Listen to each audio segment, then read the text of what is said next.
Everyone was really excited as my daughter Marissa's wedding rehearsal dinner got going. I felt proud watching her and her fiancé Kevin, surrounded by our family and friends, getting lots of good wishes. But then something unexpected happened. Marissa spoke up, asking for everyone's attention. The room went quiet. My husband Ron and I looked at each other, confused. Marissa raised her glass. "I want to talk about something important," she said, looking right at me. "Elise, you might think of yourself as my stepmother, but to me, you're just someone I don't want in my life." The guests were shocked, and Ron looked really pale. I felt like I'd been hit hard, like all the air had been knocked out of me by what Marissa said. "What's going on, Marissa?" Ron asked, sounding shaky and shocked. "Don't act like you don't know, Dad," Marissa said with a sneer. "You know that Elise has been trying to become a part of our family since the beginning. Well, I'm done pretending she's not my mom, because she never will be." Her words felt like a sharp knife stabbing into me. I looked at Marissa, hoping to see the loving girl I once knew, but all I saw was hatred. "Marissa, please, let's not do this now," I begged, my voice shaking with emotion. "Why not?" she snapped back. "This is my day, and I'll say whatever I want." Ron clenched his fists, trying to stay calm. "That's enough," he said firmly. "We're leaving." Marissa just smirked and turned away, leaving me to face the stares and whispers from the guests. As we walked out, I could feel their judgmental eyes on me, wondering what I'd done to make my own stepdaughter hate me so much. Tears streamed down my face, and I realized everything had changed.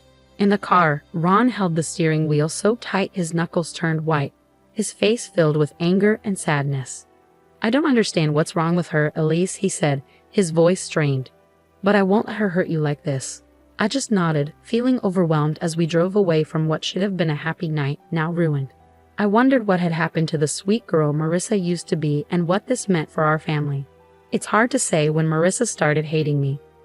Maybe it was when I married her dad and became her stepmom. Or maybe it started even earlier, influenced by her mom, Clara. "Don't worry, honey," Clara had told Marissa, running her fingers through her hair. "No one can take your real mom's place." Even then, Clara's words made me feel uneasy, but I tried to ignore it. I wanted to build a good relationship with Marissa, my new stepdaughter. "I'm not here to take anyone's place," I told Marissa gently. "I just want us to be friends." She nodded, but her eyes showed no warmth or love. It felt like there was a barrier between us, fueled by her mom's hurtful words. At first, Marissa was polite, but distant. But as time went on, her true feelings came out. "Why are you always trying to get involved in my life?" she snapped one evening when I asked about her weekend plans. Ron gave Marissa a disapproving look. "Marissa, don't talk to your mom like that." "She's not my mom," Marissa yelled, her face full of anger. "And I'm tired of her pretending she is." Then she stormed off, leaving me hurt by her harsh words. Ron could only shake his head, looking disappointed and resigned. After that, Marissa's dislike for me was obvious. She'd roll her eyes when I came into a room and make mean comments quietly. If I offered help, she'd reject it rudely, like she couldn't stand being around me. "You're not fooling anyone with your fake kindness," she sneered one day when I asked if she wanted a ride to her friend's house. "Marissa, stop it," Ron said, getting frustrated. But she didn't listen.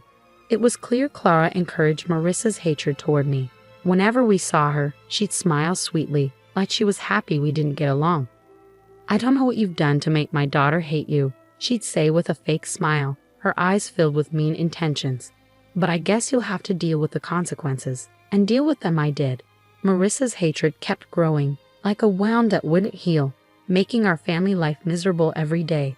But I didn't realize then that her hurtful behavior was just the beginning of something much worse. Marissa became even more manipulative and mean after she quit college.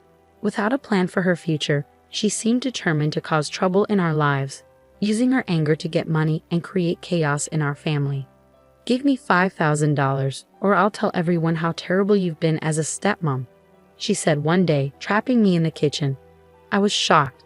"Marissa, why are you saying this? I've tried my best to be good to you." "Forget it," she snapped. "Just give me the money, and I'll leave you alone." I felt desperate as I realized how low she was willing to go. "I don't have that much money right now."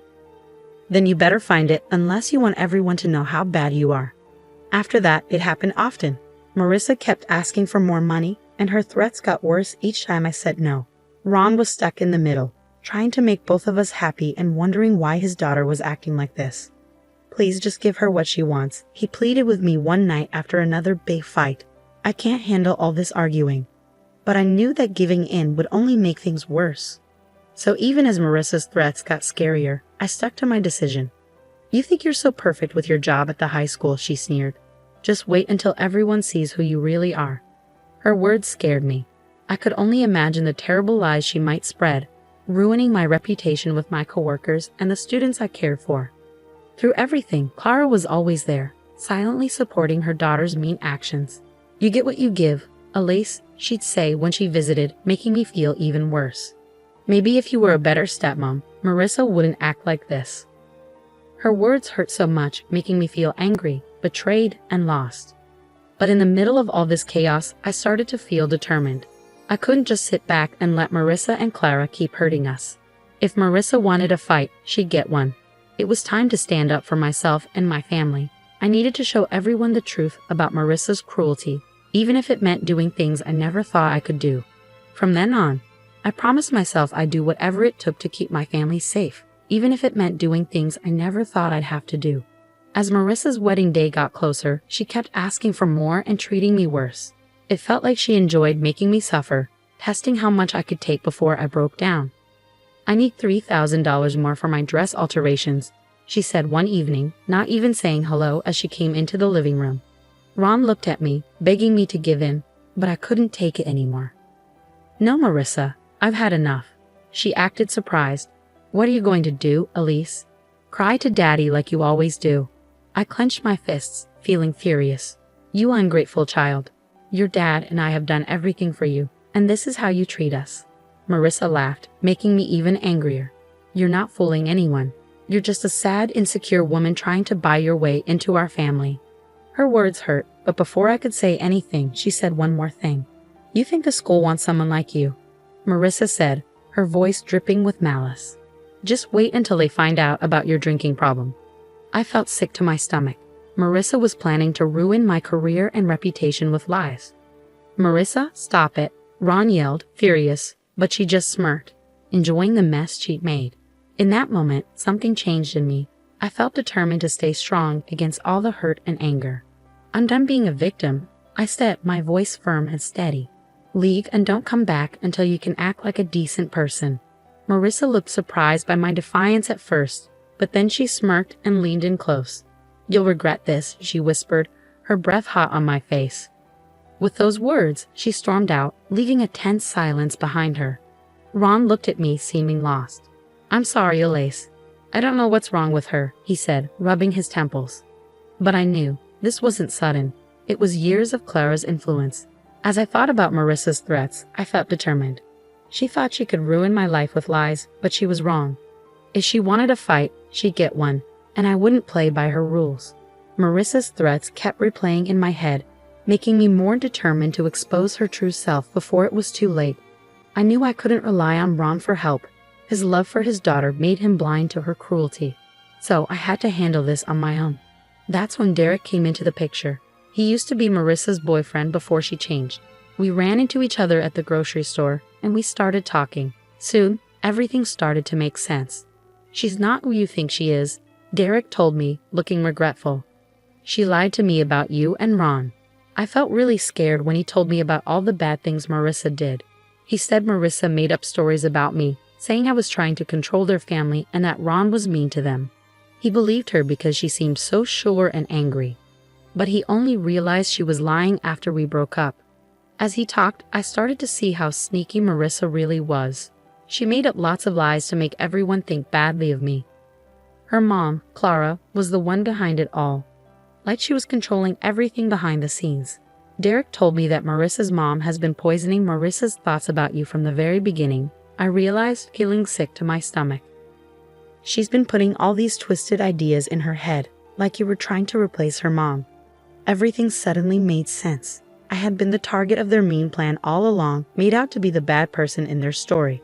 But Derek didn't stop there. He said Marissa's getting married for the wrong reasons. Not because she loves Kevin, but because she wants his money and status. Marissa doesn't really care about Kevin, Derek said with a laugh. She's just using him to get what she wants. Once she's got what she needs, she'll leave him and find someone else to use. His words shook me to my core. I had always had a feeling that Marissa didn't truly care, but hearing it so plainly was hard to take. After Derek left, my head was spinning with everything he'd said.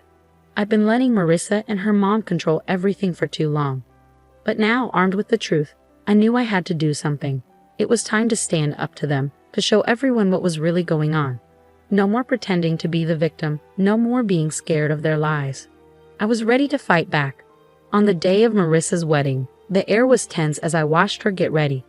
But I was determined. This was the day I would reveal the truth.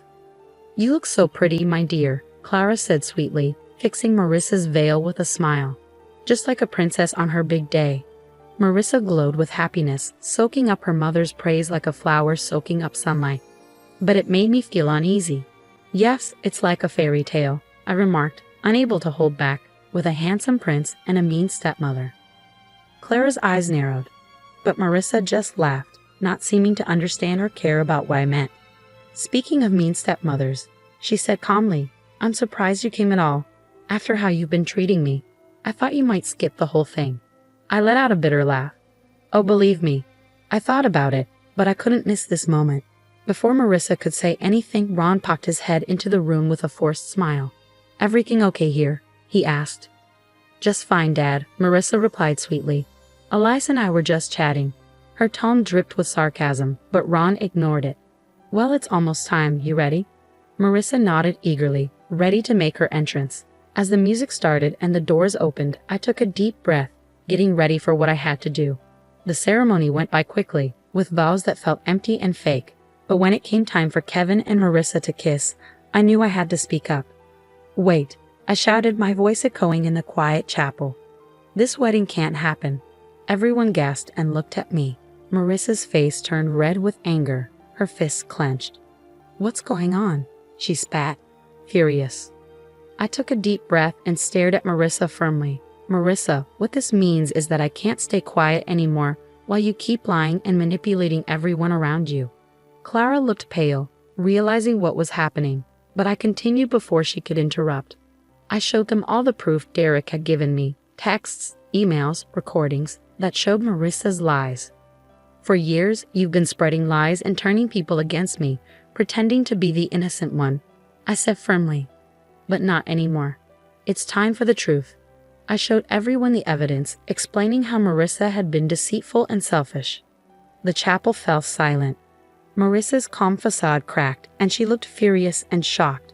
You're lying," she yelled, reaching out towards me. "How dare you ruin my special day?" But it was too late. The truth was out for everyone to see. As Kevin's family reacted with shock and dismay, it was clear that Marissa's deceit was unraveling before everyone's eyes. She stood exposed, no longer able to maintain her facade. Despite her past actions, I couldn't help but feel a mix of pity and satisfaction seeing her downfall. The truth had been revealed, and I had won not through trickery, but by exposing the darkness hidden beneath Marissa's lies. The aftermath was chaotic, like a bomb had gone off in the room. The silence was quickly replaced by shouts and gasps as people reacted to the truth. "How could you, Marissa?" someone yelled, their anger palpable. "This was supposed to be my special day." "Your special day was built on lies," I retorted firmly. "You can't deceive people forever." Marissa looked ready to argue, but Kevin stepped forward, his eyes filled with hurt and disbelief. "Is it true?" he asked, his voice trembling. "Were you just using me?" For a moment, there was silence as everyone waited for Marissa's response. I almost felt a twinge of sympathy for her. Almost, but then she put on that fake smile and I saw the cold, calculating look in her eyes. "No, of course not, darling," she said, reaching out to touch Kevin's face. "You know I love you so much. Elias is just trying to cause trouble like she always does." I clenched my fists, trying to control my anger. Didn't she realize that her lies were exposed? Apparently not, as she turned her angry gaze back to me. "This is all your fault," she snapped, pointing accusingly at me. "If you hadn't interfered, none of this would be happening." "Stop," Ron's voice boomed, cutting through the tension. We all turned to see him, his face red with anger and embarrassment. "I can't believe what I'm hearing," he said, shaking his head. My own daughter lying and manipulating everyone for her own selfish reasons. Marissa was silent, unable to respond. For once, she seemed speechless in the face of her father's disappointment. "I don't even recognize you anymore," Ron said, his voice heavy with sadness. "The girl I raised, the one who was kind and loving, she's gone, isn't she?" A heavy silence filled the room as we all absorbed the weight of Ron's words. It wasn't just Marissa who felt the impact, but Clara too. They exchanged a tense look, a silent struggle passing between them. Finally, Clara broke the silence. "Well?" she demanded, her eyes fixed on her daughter. "Aren't you going to speak up, defend yourself?" But Marissa stayed silent, defeated. She looked smaller than ever, a mere shadow of the manipulative person she had become. Clara snorted in disgust, then stormed out, leaving a shocked silence behind her. Kevin's family followed, their faces showing everything from pity to disgust. And just like that, it was all over. Marissa's big plan had fallen apart, leaving her dreams shattered. As Kevin left, looking devastated, I felt sorry for him. He was just another victim of Marissa's games. But any sympathy I had was quickly replaced by a sense of satisfaction. The truth was out, and Marissa had brought it all on herself. There would be no more lies or manipulation, only the consequences of her actions. In the days after the failed wedding, chaos erupted as news of Marissa's lies spread rapidly. She found herself shunned by the very community she'd once hoped to impress. I'll never forget the sight of her at her mother's door, begging for help after her plans fell apart. "Please, Mom," she cried, tears in her eyes. "I need your help. I have nowhere else to go." But Clara looked at her with a mix of disgust and pity. "Help you?" she scoffed. "After what you've done? After embarrassing our family?" Marissa flinched as if she had been slapped. But you're my mom.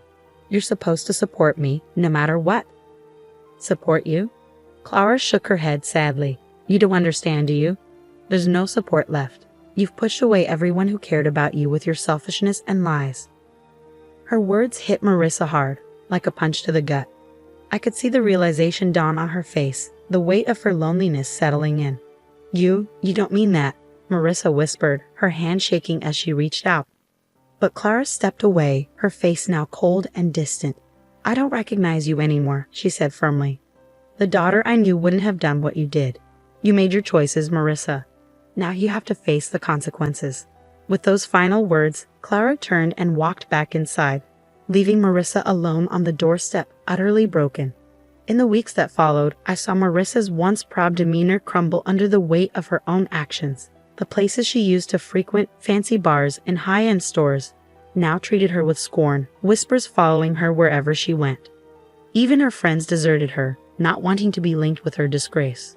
Through it all, Ron and I stayed strong, our bond growing stronger as Marissa's world fell apart. "I'm sorry it had to end like this," Ron said quietly one evening as we watched Marissa walk by, looking defeated. "But you were right. She did this to herself." I didn't say anything, just squeezed his hand gently. Words felt insufficient in the face of such a painful situation. As things settled down and our community began to recover from Marissa's lies, Ron and I received an outpouring of support and gratitude. The families we had helped, the students I had taught, they all came together to thank us for standing up against the manipulation and lies that had threatened to tear us apart. In those moments of connection, witnessing human kindness and resilience, I found a newfound peace and purpose that I had been missing during Marissa's tumultuous reign. She tried to tear me down, but it was her own selfishness that led to her downfall, revealing the emptiness beneath her facade. Ram and I would move forward, stronger from the experience. If our story could encourage others to stand against manipulation and embrace honesty, then perhaps something positive could come from Marissa's downfall.